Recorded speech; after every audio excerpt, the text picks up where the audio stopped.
Good afternoon, friends. This video I'm recording on important issue of GST applicability on directors' remuneration. As you know, there is contrary advance ruling judgment coming from Rajasthan Advance Ruling Authority in Claycraft India Private Limited and from Karnataka Advance Ruling Authority in the case of Anil Kumar Agarwal.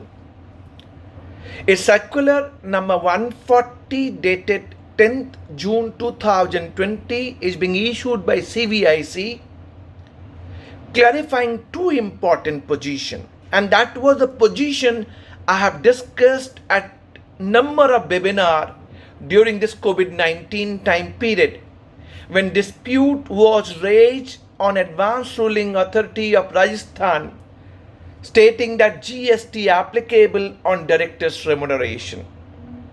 What is being clarified?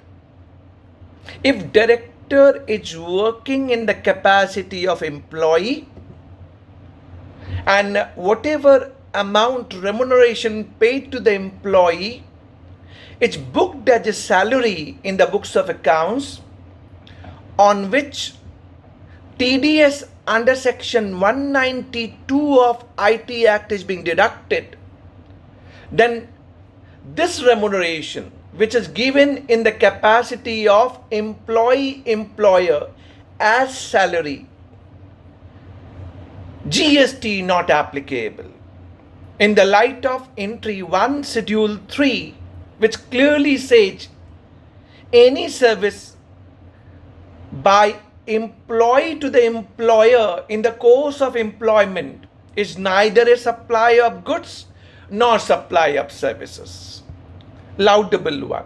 Second, if director is providing any service not in the capacity of employee and there is no employment contract, rather it is being given in the capacity of director as professional or technical services on which TDS is being deducted under section 194J of the IT Act, then in that case whatever remuneration paid to the director is chargeable to GST, and that too under reverse charge method in the hands of company to discharge the reverse charge liability under notification number 13/2017. But I normally get some of the queries pertaining to this matter. Let me take two important query and resolve.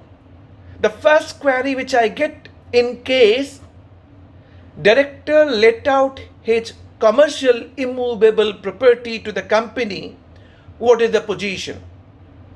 So this renting of commercial immovable property is not in the capacity of director. It is taxable under GST and it will be under forward charge method, meaning thereby director has to take registration in case it crosses threshold amount of aggregate turnover 20 lakh rupees per annum, and that would be taxable under forward charge in the hands of director. So this is not in the capacity of director. It cannot be termed as professional or technical services. Second query which I get from the market, that if I have not discharged my RCM liability, which we are discussing here, when director providing services in the capacity of director, not as employee, and booked as a professional or technical services, in case we have missed to discharge RCM liability of 1819. And why 1819? We all know that for 1819 GSTR 9 and 9C is due and to be filed by 30th September 2020. It is being asked what is the last date to avail the credit. If we look at the section 16 subsection 4 of CGST Act, last date to avail credit for financial year 2018-19 would be 20th October 2019. But I'm of the view whether this is forward charge liability or reverse charge liability. Section 16 subsection 4 cannot be read in isolation because there is section 16 subsection 2 which start with non-obstante clause, notwithstanding anything contained under section 16. So overriding all the provision of section 16. So section 16 subsection 2 says credit is available if 4 conditions are being satisfied. What are those 4 conditions?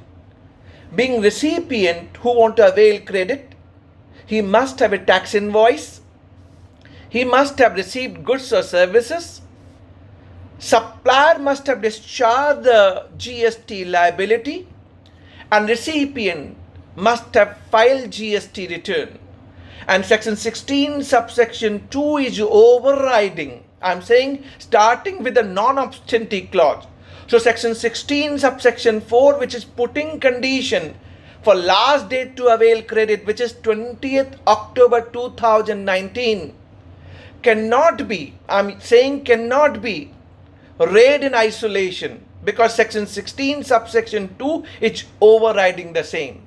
Meaning thereby, if I'm satisfying 4 conditions, then credit is available to me till the time I file my annual return, which is 30th September 2020.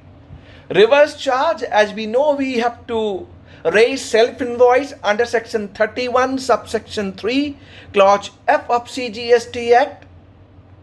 Credit is available, and that too in terms of rule 36 sub rule 1, that on payment. So self-invoice which is being generated is an eligible document for availing credit, but subject to payment of tax. Then to my mind, that if you pay your reverse charge liability as on date, of course you have to pay along with interest, because as per time of supply provision, due date for discharging the liability has already arisen for 18/19. So you will pay along with interest, but credit is available irrespective of this time limit which we are referring under section 16 subsection 4. So what happened? Credit can be availed, but interest which you pay for delay payment of tax would be cost to the company. So this is all pertaining to GST applicability on directors' remuneration. Hope you have enjoyed this particular video. Keep watching. Thanks for watching this particular video. Thank you very much.